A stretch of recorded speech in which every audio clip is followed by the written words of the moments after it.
When you need mealtime inspiration, it's worth shopping Kroger, where you'll find over 30,000 mouth-watering choices that excite your inner foodie. And no matter what tasty choice you make, you'll enjoy our everyday low prices, plus extra ways to save, like digital coupons worth over $600 each week. You can also save up to $1 off per gallon at the pump with fuel points. More savings and more inspiring flavors make shopping Kroger worth it every time. Kroger, fresh for everyone. Fuel restrictions apply.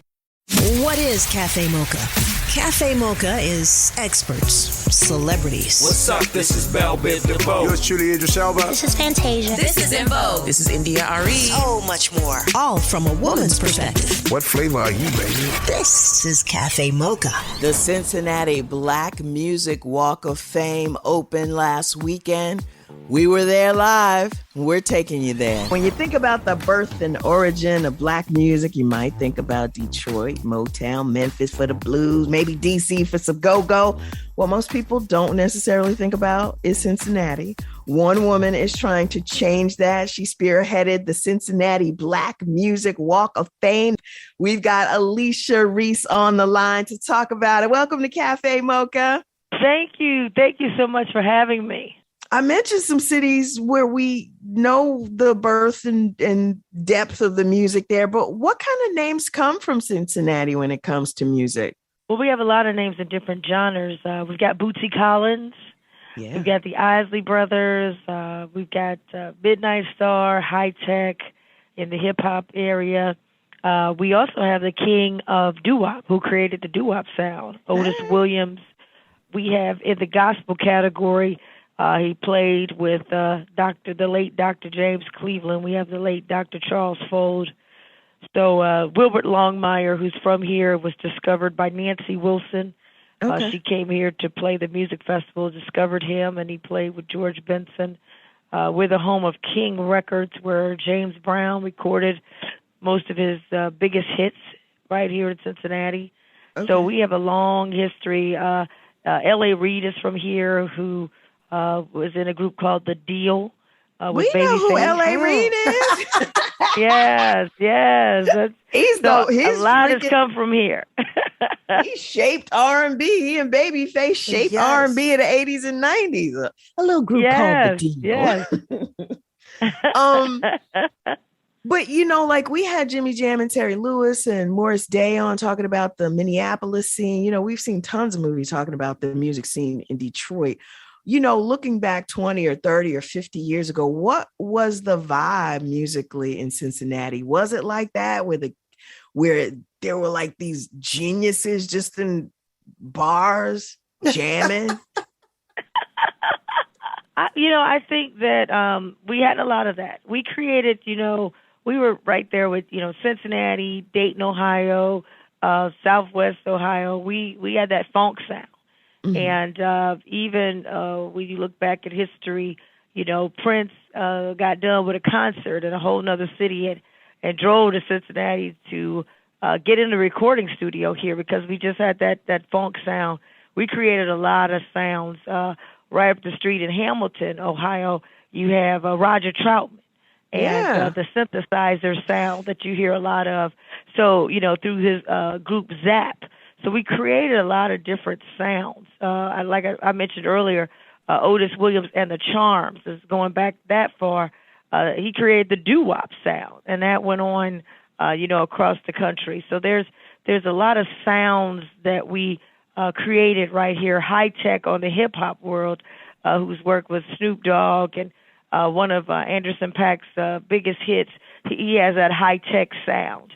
And so I think one of the things that we're known for is creating kind of new sounds, new trends. And what happens is usually the artists, they leave here and they blow up, and people, don't know that sound came from someone from this area down here in Cincinnati, Ohio. Gotcha. Cincinnati's cracking is what you're trying to tell us. Oh, yeah. I mean, a lot of competition, a lot of band competitions. I mean, the bands would just go at it. And for me, I grew up in music. I wouldn't be here without black music. My mother lived what they call area called the Projects. A lot of people came from an area called the West End. And, singing was kind of like just all they used to do on the front porch and, creating the harmonies. And her idol was, Aretha Franklin. And so she went on to meet my father, who had interned at Motown, and he came back to Cincinnati and, wanted to be the next Berry Gordy, and he had his own record label. We're home to a lot of independent labels that people, began to start. And so he started on record label, SR Steve Reese Productions, met my mother and recorded her self-titled album, and she performed on national TV and around the country. And then they got married, and they had me. And so a lot of the artists, black artists I grew up with, seeing them, and they were friends with them, or they were around the studio. And that's why I wanted to have a Black Music Walk of Fame, was because I said, wait a minute, these stories can't just live in my head. Right. We have to put them somewhere, so when I'm gone, when I leave the earth, the stories don't leave with me.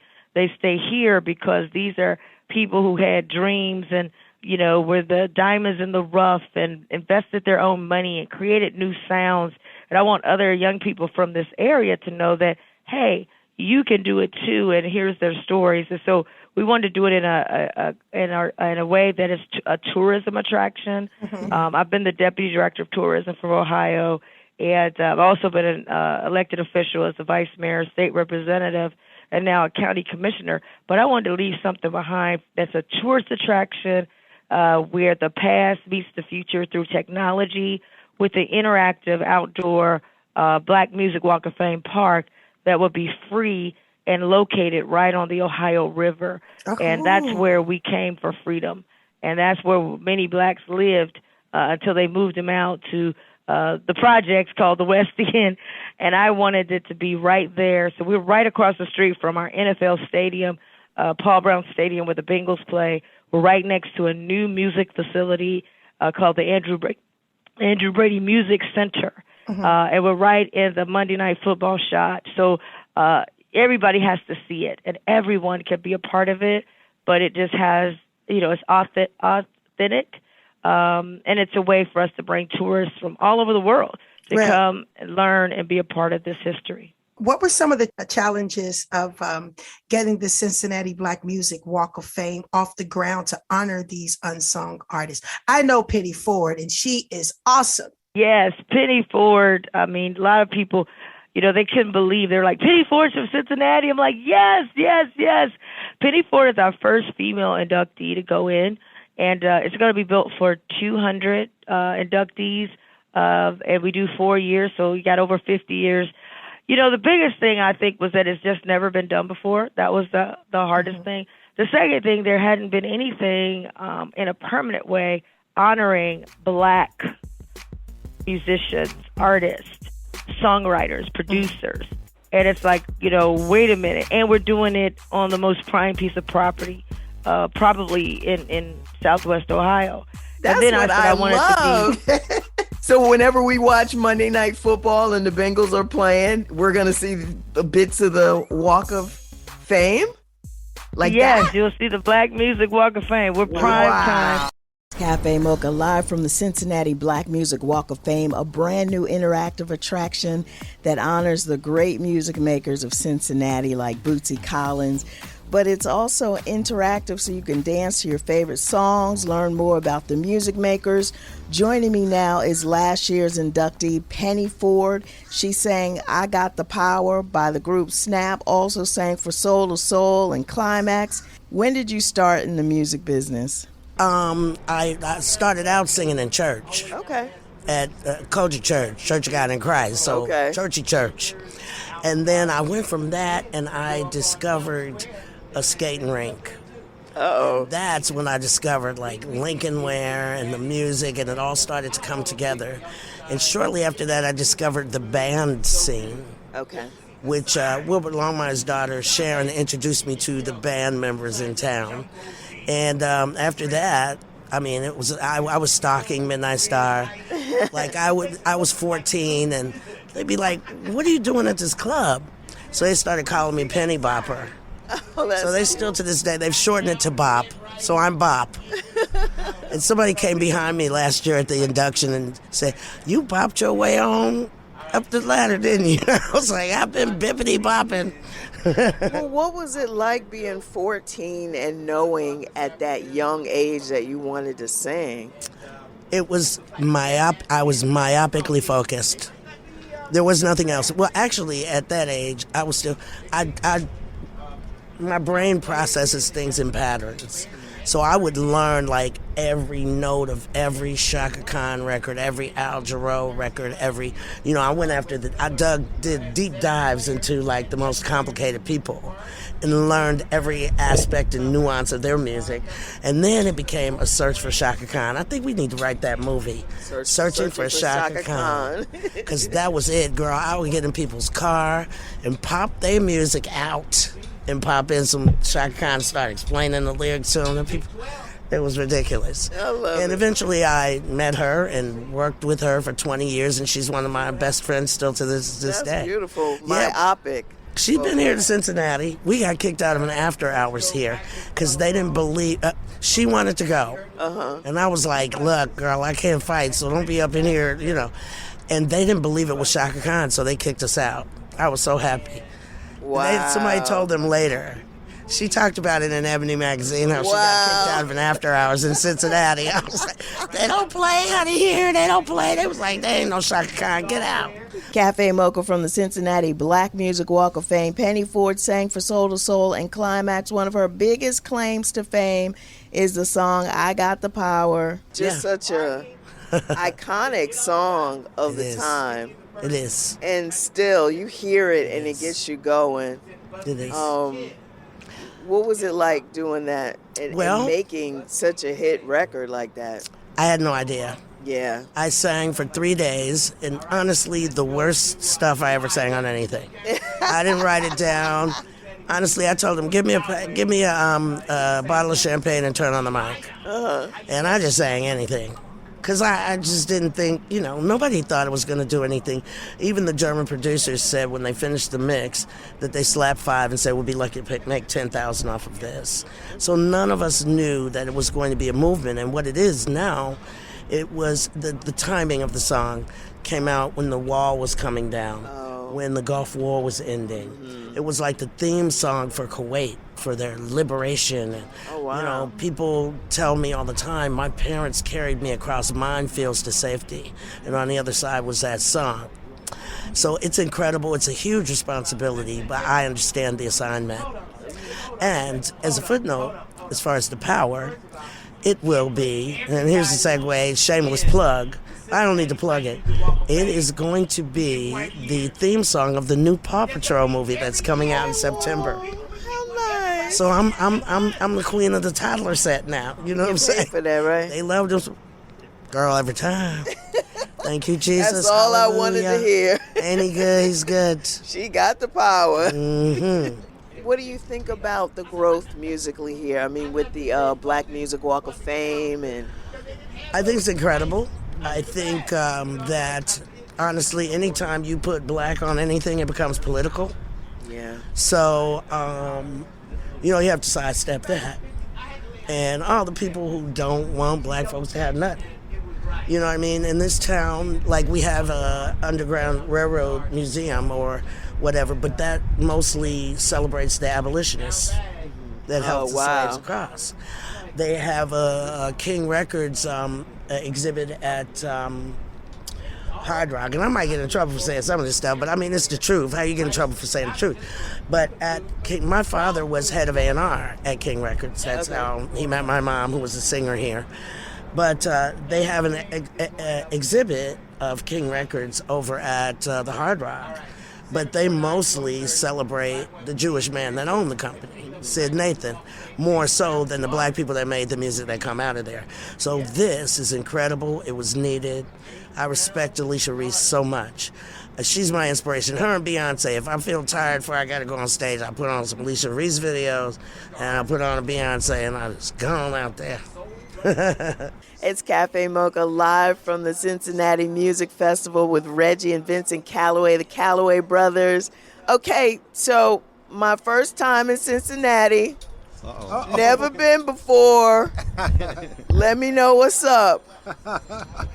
Well, you're in the most amazing place, I'll have to say, in the world. I mean, all the music, the arts in general, a lot of came out of Cincinnati. But maybe start with the godfather of soul, James Brown. Actually really kicked it off for a lot of us. You know, James Brown, Bootsy Collins, and you can keep going on from there. Well, what was it like coming up for you guys here in Cincinnati making music? What was the scene like? So at 15 years old, you know, we're playing in nightclubs and actually getting paid for it as well, but also honing our skills. So a lot of those things are unheard of now. To have a talent show, you know, to do a talent show with Roger and Zapp. Right. He was called Roger and the Human Body back then. But that's the kind of competition that we got a chance to test ourselves against, and it made it incredible. I love it. What does this music festival mean to you and the Black Music Walk of Fame as you look at the way music is growing in the city? What does it mean to you all? It makes us so very proud. It's like, you know, when you have people like the Isley Brothers that, you know, grew up down the street in Lincoln Heights, but, you know, it showed you that it's possible, that it's doable, you know, and to go to Bootsy's house and hang out, you know, meet his mother and watch him rehearse. And for us, you know, our very first experience moving to Cincinnati, next door to the McCoys, they had an actual live band rehearsing in their basement because their father was a bass player, and Leroy and the Drivers was a vocalist of this blues R&B group. And just to watch them practice, to see instruments played for the first time, you know, other than just an organ or a piano, but to see bass guitars and drums, and just to see that, oh, you can put this together, you know. And everyone that came before us that made a mark, you know, made it even more believable that we could do it.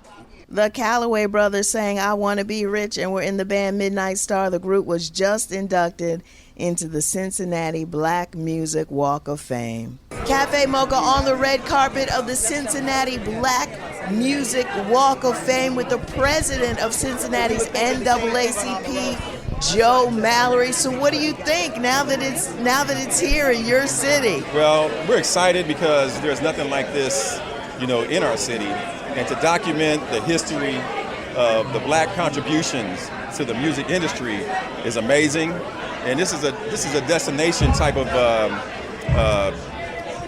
product that will bring people to our city. It's going to have an economic impact. Also, it's what you call edutainment. Edutainment. So you're going to get educated and entertained at the same time as you go through the Black Music Walk of Fame. You know, a lot of states are trying to erase Black history in schools. Any thoughts on that? Well, the revisionist history folks who don't want to acknowledge the past, you know, and they want to erase the history and the contributions of Black people. And you can't have what you have in this country without the contributions of a lot of people, and specifically Black people, because we all know that the country was built with free labor, enslaved labor, and, you know, I'm on the mindset that there needs to be reparations. What do you think of the reparations movement? Like in California, they have a task force that's working on this. What happened down in Tulsa here recently? I think there needs to be reparations. You know, there could be creative ways to do reparation, but there needs to be reparations everywhere, not just in California or in Evanston, Illinois, and places that had the atrocities that took place, but there needs to be reparations, period, for Black people. Because, you know, when you talk about generational wealth, we didn't have opportunities to build wealth because of systemic and institutional racism that was put in place to stop us from progressing. And they didn't even want to acknowledge us as a human being. So we have come a long way, but there needs to be reparations. Joe Mallory, president of the NAACP here in Cincinnati. Cafe Mocha Live Black Music Walk of Fame with Shirley Murdoch. What does it feel like to have that iconic song that has gotten so many people in trouble, honey? You talking about As We Lay? Well, see, they got in trouble on their own. Because I said, you should have counted up the cost, but instead we got lost in the second, in the minute, in the hour. You know why? Because before you lay, baby, you need to pray. Can the church say amen? Because you know, for me, it was actually a remake. Many people may not realize that a group that Roger had called the Human Body, they did it, and actually Billy Beck from the Ohio Players co-wrote that song with Larry Troutman, and he actually sung it. So when they asked me to sing, I'd go like, wait a minute, they talking about cheating. I said, but I will sing the song if you let me add those lyrics that I just told you about, because to me, you know, in life, the decisions that you make just don't affect you. It affects everybody in your world. So I didn't want to sing a celebratory song about infidelity. I wanted to sing a sad song about regret and consequences, so that when the morning comes and the light of day comes and you can see a little more clearly, then you can make better decisions. And even if you get caught up, the next time you find yourself in that situation, you can make a better decision. Talk about your connection to Cincinnati and Roger and Zapp. Yeah, I'm originally from Toledo. And my connections with Cincinnati is because Roger Troutman and the family, they were born and raised in Hamilton, Ohio. And I've been blessed that the city of Dayton and Cincinnati have embraced me as their own. So I feel like I'm adopted. And when you're adopted, it's on purpose. So I'm just so grateful that the city of Cincinnati and southwestern Ohio has embraced my music, embraced my ministry, everything that I do. They've been very, very supportive. So I'm just really humbled and honored. Cincinnati Black Music Walk of Fame with Alicia Reese. We talked last year about this amazing event, and here you are this year. How does it feel? You know, I'm just so excited. I'm more excited for the people, because this project, the people feel today that they won. That they're included in a permanent way, and it's so exciting and exhilarating to see that. So excited to be able to honor so many of the black music legends, many of whom have been honored maybe other places around the world, but we're from here, and it's nothing like being honored in your hometown. To bring people in from all over the world, but do it in a fun way. I told them, bring me Disney World. I wanted something that's going to be edutainment, entertaining and educated at the same time. So you'll see the technology that has augmented reality. You'll be able to perform with Bootsy Collins and be able to use your QR codes to download it. 50 years of hip hop. We've got High Tech, who produced for Snoop Dogg. We got a whole beat machine maker. So it just brings it all together. But more importantly, there's a guy by the name of Frank Payne Jr. He's 101 years old, and he performed with Duke Ellington, but never got recognized. And it just touches me that today he will be recognized in a permanent way inside of the Cincinnati Black Music Walk of Fame. And then we got people like Saul Dolly on the younger side, who just was one of the producers on Beyonce's Renaissance album. So he got nominated for a Grammy. He's in the Walk of Fame, and Beyonce's name is in the Walk of Fame. So it just covers the gamut and encourages us to keep going and keep creating music. But today we take back our history and we take back our culture. It's Cafe Mocha, live from the Cincinnati Black Music Walk of Fame. What you doing here, Omarosa?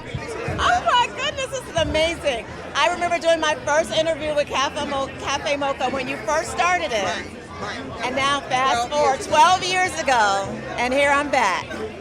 Well, I am in my last year of law school at the Southern University Law Center. But beyond that, I'm here to represent my friend Alicia Reese. And when she first told me about this idea, Sheila, I was like, you want to do what? In between the Bengals Stadium and the Cincinnati Red Stadium on the waterfront? She says, I'm going to do it, sis. And fast forward, here we are 3 years later, and this happens. And so on today, I'm beaming with pride, because what she did is incredible. But more importantly, to see the contribution of African-American musicians and artists being recognized as in places and spaces that we are not always presented is pretty remarkable today. How's law school? Well, it's my last year. Pray for me and the bar exam. Amen, somebody. What kind of law are you going to do? Contract transactions. Yes. You know, we've been having an issue in Florida and other states where they're trying to erase or change or minimize Black history in schools. What do you say to that? You know what? There's a saying, there's an African saying that as long as the hunter is writing the story, the lion will always be the aggressor. And so they're trying to shape and change the story. We have to take our own agency and tell our stories. And we may have to go outside of that educational system like we did before. We always created our own avenues. That's why historically Black colleges and universities were created in the first place. Now is the time for us to take back our power to educate our young people and tell them the truth. We're at Cafe Mocha Radio. Cafe Mocha live from the Cincinnati Music Festival presented by P&G. I'm here with Kik Lee of the Cincinnati Music Accelerator Program. And before we even get started about your program, I want to ask about what this festival means to you and to the community. Yeah, I mean, this festival to myself and the community means a great deal. You know, to have something this impactful, just be in our region, I should say, in general, for years, I mean, it just helps us in so many ways. You know, it brings people from all over the country here to just vibe and just live life and enjoy themselves. And, I mean, the number one thing, great music. Right. So, I mean, again, to myself, it's personal as well. My family's been coming to this festival for years, so it's nice to continue that kind of attendance legacy. Right. And, you know, just enjoy, again, the great music that shows up here. What's your favorite memory from this since you've been coming since you were little? That's a good question. You know what? My favorite memory, I should say my favorite artist, but memory was when Usher came. Okay. I can't remember what year that was, but Usher showed up. He was late. He put on a whole show. He said, look, don't worry, I'll pay the late bill, everything. And then Little John popped out of nowhere in the middle of the set. And the stadium just started rocking out. And to me, that was like, okay, this is a party. I loved it. That's cool. So let me ask you, what is the Cincinnati Music Accelerator Program? Yeah, so the Cincinnati Music Accelerator is a 501c3 nonprofit that focuses on the advancement and development of music creatives in our region, but as well as abroad. You know, our focus is finding opportunities for them, educating them, and activating spaces and places that aren't normally activated in underserved and underrepresented communities. So, you know, for myself with this accelerator, I'm a music composer. My career started to take off, and I really wanted to find a way to give back that was more heartfelt to myself, and I found it, and that was through the art of music. So you call yourself a composer. I was going to call you a producer. What's that the works difference? Too. I mean, composer, like I said, we're pretty much one and the same, but a composer more so writes and kind of just scripts the music. You know, a producer really works on the all angles of the track, the song. It's not just I make the beat. It's also I help drive the way the song, the lyrics are delivered on the production, the way the engineer interacts and mixes and engineers the song. So you're in part of the full production of the song versus just making the beat. So can you sort of talk about bringing our community into the side that you're in? Because we think of Diddy, we think of Jermaine Dupri as producers, but you do a different type of production. I mean, you work with major brands, right? Yes, I do. So talk about that. So I work in the world, as we call it, the technical term, sync licensing. So I create music jingles for different advertisements, different brands, small or large. I work with a lot of social media influencers as well, because a lot of them have YouTube channels and make content on social media, and they need background music to help drive the narrative of the story or the project they're working on that they put out there. Now, I don't feel like people think about that when they go into music production or composing. You don't get famous doing that, but do you get rich? I'll be honest. I won't say you get rich, but you get wealthy. Right. You get very wealthy. And I say that in different aspects, not just financially. Yeah. I mean, in that world of sync licensing, it challenges you to be more than just this stereotypical, I make hip hop, I make R&B, you know, we're black, they see us for only making those genres, which is very unfortunate. For myself, it made me step out of the box and really create all different kinds of genres, work on all different kinds of projects with different individuals from across the world. It's not just nationally, it's across the world. And you've worked with Puma and Samsung and some major. Yes. So you're making jingles for them. Yes, 100%. And it's fun because, like, you know, you're putting music to picture. Yeah. You know, and I always tell, like, even my mentees, like, when you're in that space and making a song or maybe DJ, envision something. Like, look at the audience or look at your fan base and envision them a part of the story. They're helping tell your story. So make your music a part of that story. And so when you bring, are they young people? Very, yes. When you bring them into the Music Accelerator program, what can they expect? they can expect a lot. I mean, some of us they like, oh, you're going to teach me the music business. No, it's more than that. We educate you in the business, but then we throw you out in the real world to utilize that knowledge that we've educated you on. And I want to be very transparent and clear. I don't do this alone. Right. I do have a team of people that people don't see that help me do what I do. I tell people all the time my success is due to the people around me. And a lot of those musicians, those artists, those DJs come into the fold and they see that and they realize it takes more than just yourself to be where you are today. Okay. And so do you have a favorite success story from your accelerator program? Honestly, yeah. I mean, the biggest success story is the fact that we see our city becoming more vibrant. You know, I'm not going to sit here and say I credit myself with the music being music in our community, but I definitely say a lot more people who aren't in music pay more attention to those in music. They're more considerate on how they compensate them when they book them. You know, we book out for wedding receptions, events like this. You know, we have DJs all over this event, and as well as Black Tech Week, you know, that just wrapped up. So people are more considerate to say, oh, we need music to help enliven the aesthetic of this event. And it's nice that people are really considering that. And the pandemic had a lot to do with that as well, I feel. Good. So who are you most looking forward to seeing this weekend? Ooh, you know, I'm not going to be biased. I'm just going to say I'm looking forward to seeing everybody. I just love music. I love people. I love when people get together and enjoy one thing, music. You know, it brings us all together. It unifies us, and it just brings out so much love within the world. And we need that. We need that. Since we are celebrating the 50th anniversary, alleged 50th anniversary of hip-hop, any thoughts looking back at what the genre has done to American culture? Man, it has done more than I think we could ever articulate verbally. You know, hip-hop has contributed to so much, whether, you know, I'm going to say it to every genre. Yeah. I feel like it's contributed to every single genre. You listen to country music now, and it sounds like a Drake song. What? You know, it's like I'm like, yeah, oh yeah, that was Black influence for sure. You know, and just how hip hop was created, how it was started. You know, I love it because it is a way of us as African American Black people to express ourselves and who we are and what we've been through. That is really what it came from, is us being able to express ourselves. So yeah, I'm looking forward to this festival. I'm excited. I'm glad we're celebrating the allegedly 50th anniversary of hip hop, quote unquote. Yeah. You know, but I'm excited again for everybody to just come together and enjoy our city. Super. Good to meet you. You as well. Thank you. We're at Cafe Mocha Radio.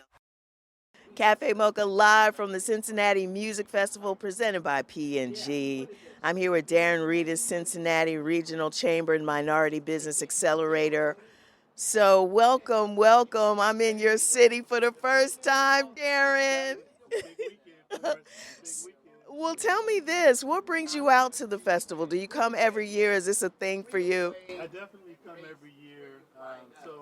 I work at the Cincinnati Regional Chamber of Commerce, and I run what's called the Minority Business Accelerator, which is now 20 years in. We help grow large-scale African American and Hispanic companies, and every year this is a big weekend in terms of entertaining our entrepreneurs, getting them connected to Black media, getting them more exposure, and so it's a weeks-long set of activities kind of culminating in the weekend here with the music festival. So we're here every year and super excited. So what's the objective of the program, the Accelerator program? I mean, you're talking about Black and Latino businesses, scaling them up.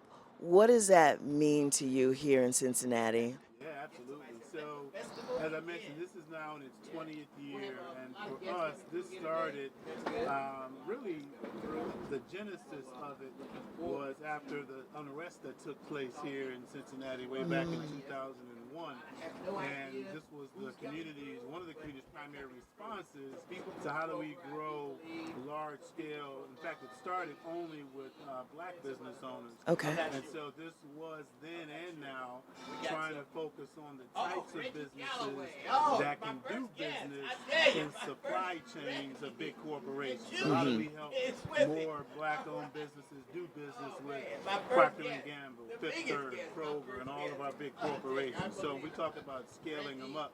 The way this program began and still operates is the businesses have to be doing at least $1 million in revenue. Wow. Okay. Because they have to have some sort of size and capacity to start with. So then we can kind of leverage that existing size, help them get bigger contracts in corporate supply chains. So today, we have a number of companies that are over 50 million in revenue. Wow. Over 100 million. There's a lot going on that a lot of folks don't realize in terms of the number of Black and Latino-owned companies that are really of size. And so to add to that real quickly, we also just launched an equity capital fund to also great. now invest directly in companies to really help entrepreneurs of color buy existing mainstream companies. So we always don't have to grow companies organically from the ground up when there's so many companies already out here Right. that are not minority owned. Right. So real quick on that, it's now this big thing called the silver tsunami. Okay. Silver hair baby boomers. Okay. That are the percentage of which that own privately held companies represents about $10 trillion of business assets changing hands over the next 10 plus years. So these are mainstream companies, often don't have succession plans. Kids don't want to take the businesses over, manufacturing plants and things like that. Okay. Manufacturing is one of those industries where we don't have a lot of large Black-owned manufacturing. Right. So this fund that we created is going to help Black and Latino entrepreneurs buy existing companies, and we can create overnight large-scale companies by allowing them to buy them as opposed to always having to grow them from scratch from the ground up. Nice. So my question for you is this. I often see accelerator programs out there. How do you make yourself attractive to someone like you so that your business would want to be in business with mine? Yeah, that's a great question. So what we try to do is first and foremost, this is really about how do we help the entrepreneur with a big vision? How do we wrap the necessary services around them? That's kind of starts with an assessment of the business itself, whether that business might need help with personnel, systems, operations. We have a lot of times where some tough decisions have to be made, and maybe the company up to that point has had family members kind of running the finances, and maybe it's time to put, someone with a broader, deeper skill set Right. the books and things like that. Yeah. Right? And so, but it's really about, helping folks take often some self-imposed limitations off, setting big visions. And so it's not that difficult from the standpoint of where are you today in terms of your current state, and where do you need to be so that we can start positioning you to take some of these big contracts on. Right. And so, and now that we have a pretty significant number of large-scale Black-owned companies, those entrepreneurs often serve as coaches and mentors to emerging ones. And so it's a really nice environment. So I've been here about 7.5 years now, and so this has now become home. And what's your favorite success story? Ooh, that's a big one. Favorite success story. The one that just sells the program, that inspires the next guy to be like, yeah, I can do it too. I'm gonna tell.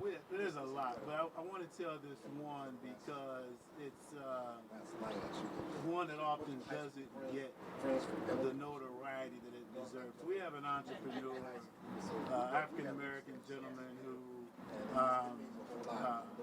unfortunately had a mishap, spent some time in the prison system, came out, got his life together, and then made it a mission to grow a company using former inmates. Oh, nice. And so his business has grown from scratch to over $5 million in revenue now.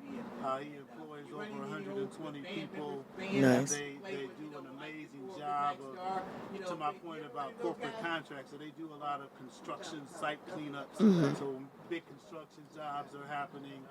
This team comes out to clean up the construction sites. It's kind of temporary labor. Okay. Pretty much everyone is someone that's trying to really get their life back. And that's the other piece about our work. And I highlighted that one because a big part of our work is also focusing on the kind of businesses that can create jobs in the black community, right?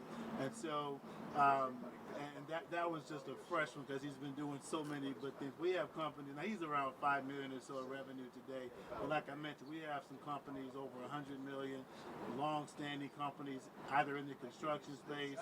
We had a phenomenal success story, African-American woman, grew a $50 million IT staffing company. Wow. She sold it, so now she's retired. Right? And so there's so many, but that one just stands out because he's really just doing some really, really impactful things. Darren Redis, who are you looking forward to seeing this weekend? Oh, wow, that's a tough question, too. I would say that my wife and I both are probably most excited about Jill Scott. Oh, cool. Big Jill Scott fans, to be sure. It's a great lineup. So, but if I had to pick one, I'd probably say Jill Scott. Super. Thank you for joining Cafe Mocha. Thanks for having me. Darren Redis, Cincinnati Regional Chamber of Commerce and Minority Business Accelerator. Cool. Thank you. It's Cafe Mocha. It's Cafe Mocha. Robin S. is a dance music icon of the mid-90s. Her single Show Me Love still gets people rushing to the dance floor. And that's even before Beyonce flipped the track, turned it into Break My Soul. So joining us now is Robin S. Welcome to Cafe Mocha. Thank you for joining us. Yes. Thank you for having me. Thank you so much. So for those who don't know who you are, introduce yourself to our Cafe Mocha audience. Wow. Well, hello, good people. How are you? My name is Robin S. I am the original singer of Show Me Love. So, baby, if you want me, you've got to show me love. Yeah, that would be me. No, I got to know, how did you find out that the Beyonce had sampled your song for the new single? Did like lawyers call you, or did you find out because you heard it on the radio? No, honey, baby. I was asleep, and my phone kept going off, and I kept saying in my sleep, what in the world? But you know, old folks teach you that when your phone goes off like that, one back to back to back, that it could possibly be something wrong, you know, with family or someone. So I finally rolled over and woke up and saw that it was my son. And so I called him back and I was like, son, I love you, but why you keep calling me like this? And him and my daughter-in-law were just going off the chain. Mom, turn the TV on, turn the radio on, just turn your phone on, read the stuff that's going on. You're trending all over the place. And I'm saying to myself, trending? So I asked them, I said, trending? What am I trending about? And then that's when they informed me that about the song. And I'm like, oh. So when I decided, you know, I went online and started looking at stuff, and I'm like, oh my goodness. Oh, okay. So I started smiling, I started laughing, got a little nervous, you know. I was like, okay, what's going on? What's happening, you know? Mm-hmm. And then they finally told me that she had dropped her song at midnight, and that, you know, from midnight until now, I'd know nothing about it because I would sleep. And, you know, it was a great surprise. It basically was a great surprise to me. Cool. Being a surprise, I can only imagine, you know, talking about revitalizing, rejuvenating. I mean, just to have, what did that feel like? Just hearing the song. How did you feel when you first heard the song? You know, you listen to it and you go, okay, all right. And I'm a lyricist, so I want to hear every word that's being said, you know, and I'm like, well, let me listen to it again. Oh, okay. Yeah, well, that's definitely Show Me Love. That's a piece of Show Me Love. Oh, I like the words. Oh, it fits. Oh, wait a minute. Yeah, you can't break my soul. No, you know, I mean, in a time, in an era where, women have been marginalized, and we are just now coming out of our shells to say, that I am woman, hear me roar situation. And I like the fact that she just did it her own way. It was a wonderful surprise to go to bed. I mean, I've been touring, I had been traveling, I just came off the road, and to come back to a surprise and a wonderful surprise such as this, it did something to my spirit. It just boosted me a little bit more, to let me know that everything that I've done has not been in vain. But and you can't think there's that an old stuff you've gospel done is. song. Go ahead. Well, no, I don't think that it's been in vain, but it's been so downplayed, and so low keyed and so downplayed, and so I'm constantly working, and I'm sorry, you guys know that dance artists, we don't get the accolades that we basically should have gotten for years.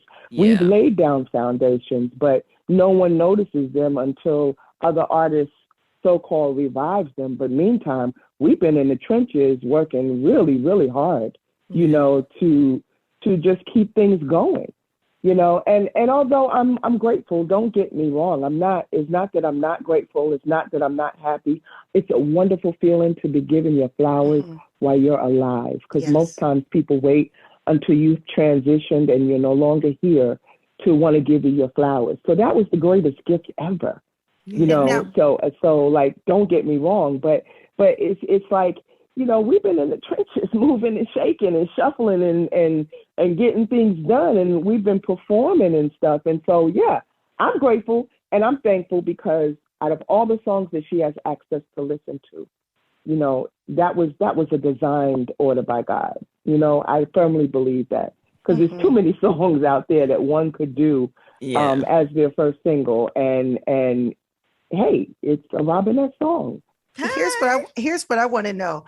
Baby, if you want me, I love to sing. You've got to show me love. Listen, I feel like that's my intro song to New York back in 1990. Anywho, the feeling of this song, I mean, did you feel any shade after you heard it for the first time? Did you feel like, wait, was there any shade that you felt? I mean, I know after a while you think it, but you're like, wait, how could you use my song and no one called me? I mean, well, no, because I'm not like that. Honestly speaking, I'm just not like that. I'm God's child. Okay, I know who I am and I know whose I am. And for whatever reasons things happen, I try to see the good in the reasons. Yeah. I may not understand everything that has happened in my life. I know people have come for me. There's certain people that have come for me and said I'm not the singer of the song, and and I that. Well, they were coming to the wrong person, because the demo that I got was the demo that I listened to, and that's how I sang. If I am the original person, I am the person who hit that first note. That is all me. I am the person who did all of the ad-libs in it. That is all me. So, right. You have people that come for you all the time through this walk of life. That's how you get your blessings. Your blessings come by the negativity that people try to throw at you. And God turns that around and gives you blessings upon blessings because of it. So I tell that to my daughter all the time. There's no shade with me. Yeah. And to know me is to know that I'm not that type of woman. I've lived a really good life behind Show Me Love. I'm still living a good life. Do you feel that Beyonce's team should have contacted you, or the songwriters and producers should have given you a heads up? No, it's okay. It's okay. I'm good with it. I'm so good with it. You don't understand. I'm to know me is to know that I'm not that type of person. Here's your dose of espresso. Strong, hot news now. This is the Espresso. Trump may finally be held accountable for January 6th. New indictments were handed down this week, charging Donald J. Trump with conspiring to defraud the United States, conspiring to disenfranchise voters, and conspiring and attempting to obstruct an official proceeding. Meanwhile, VP Kamala Harris spoke at the NAACP convention. We had a record voter turnout for African Americans in 2020. And it is by no coincidence that immediately thereafter you started seeing extremist so-called leaders passing laws restricting voting days, making it more difficult to vote, banning drop boxes. And Hannibal Buress plays the voice of Genghis Frog and Teenage Mutant Ninja Turtle. And I like voiceover because you just come in here and you just talk a little bit and there's no resetting or light like crazy, are we moving here? Nope, we're still here in the booth. Teenage Mutant Ninja Turtles in theaters this weekend. That's the Espresso. Cafe Mocha, Angelique, along with Yo-Yo. Everything old is new again. Beyonce sampled the hit single Show Me Love by Robin S. for her new hit single Break My Soul. On the line, we're talking to Robin S. Okay, there have been so many Show Me Loves that have come out. Jason Derulo, Chris Brown. Right. There's another Charlie X or whatever her name is that no one has told me anything. There's been, let me tell you, there has been, the game that has come out. Guitar Hero with me singing it. No one forewarned me. Wow. Guitar Hero 2 that has come out. It's my voice. No one has forewarned me. That is the level of, and I don't want to sound mad about it because, like I said, God blesses me in return. With all things negative that have happened, that is the blessings that I get in return from God, and the levels of homage that I've been given because of certain things. So I'm okay with that. I don't feel like anybody needs to inform me of anything. If it keeps me relevant, then you know what? Keep doing it. Keep doing it. Yeah, I heard that. Because I'm going to be relevant for forever. This is the greatest part of this, and I try to tell people is that Show Me Love is my legacy. Yeah. It's Robin S.'s legacy. Okay? Now, Beyonce is a part of my legacy, and I'm a part of hers. How about that? How about that blessing? Show me love. Robin How about S. that blessing? Thank you so much for joining Cafe Mocha. Thank you for having me. I really, really appreciate it. Continued success with the radio, and I just want blessings upon blessings for everyone. We appreciate you. And like I said, the reason she chose that song though is because, like I said, it still gets people to the dance floor. It still gets people to the dance flowers, floor. Baby. I got my flowers. I indeed I got the real flowers. Yes, my roses. Yes, I did from Beyonce herself. And when people know your name, it speaks louder than whatever you do. Action speaks louder than words. Amen. Well, we Thank love you, and I you. know that it's created new opportunities for you, and we've always loved you as long as I've been loving music. And so I want to say congratulations, and new music brings new songs. Absolutely. I have some new ones coming out. Remixes bring remixes, and it just shows this new generation how powerful music really is.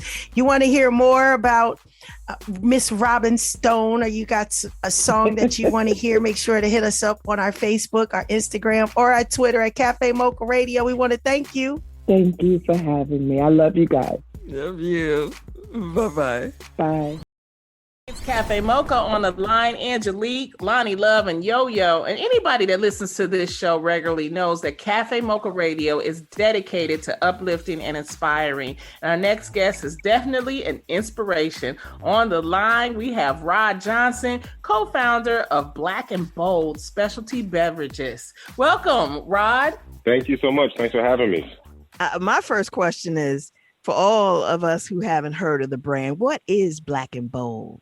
Yeah, Black and Bold is a company that my best friend and I started just about 3 years ago with the intent to take something that we do every day and, ultimately make it into a pathway to giving back to communities that need it the most. So my best friend and I were, we make coffee and tea, in fact. So we're located in Des Moines, Iowa. And because we were drinking these beverages every day, we wanted to ultimately connect it back to something that was near and dear to our hearts. And that's ultimately supporting today's youth in need. Well, you know, a lot of us can't start the day without a good cup of coffee, but I don't think there are a lot of brothers out there in the coffee business. So how did you end up starting a coffee and tea company in Iowa? Des Moines. Yeah, I know, of all places, right?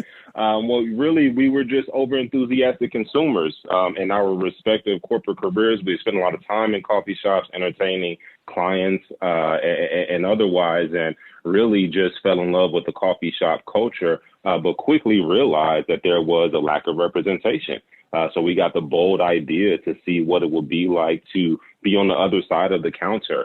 So my friend Purnell bought a tabletop roaster and a small grinder, and we opened up shop out of his garage. After burning beans and getting the fire department called on us because there was so much smoke coming out of the garage, we ultimately came up with a formula and a roast profile, if you will, that we were happy to share with the masses. And from there, it's just been a constant ascension. What makes your coffee so special that you get a partnership with the NBA after only 3 years in business? How did you manage that? The NBA is an awesome organization. And as we've seen over the last year, they've been very intentional about what they represent and, how they allow their players to express themselves, especially centered around social impact. Considering that we have that social impact model embedded at the core of what we do, whereas we give a portion of our proceeds to at-risk youth, that ultimately resonated with representatives from the NBA. So after about, 7 or 8 months of discussion, we were fortunate enough to ink the contract, making us one of the newest licensees, newest beverage licensees under the NBA umbrella. So we have introduced a new blend entitled The Warm Up, which has a multifaceted meaning, right? You think about an athlete or even yourself starting your day, coffee can play a role in how you get started, how that routine plays out. Coffee literally warms you up. And then also it represents, this is the first of many products to come as a result of this new partnership with the NBA. Black and Bold is the name of the brand. Pick it up at Target, go on Amazon.com. Those are places you can definitely find it. Part of the proceeds goes to help children. So definitely support Rod Johnson, his partner, and Black and Bold. Thank you so much for joining Cafe Mocha. It was great to meet you. Thanks, Rod. Thank you so much. I appreciate you all. I'm Angelique. If you miss any part of the show, make sure you go to wherever you download podcasts and type in Cafe Mocha Radio, click subscribe, or better yet, go to mochapodcastnetwork.com. Check out our show along with Kim Whitley and Sherry Shepard doing their thing and a bunch of other great podcasts. Until next weekend, you can find us on all platforms at Cafe Mocha Radio. Cafe Mocha is a production of Miles Ahead Broadcasting in partnership with Compass Media. Executive producer Sheila Eldridge. For comments, booking, or more information, visit cafemocharadio.com.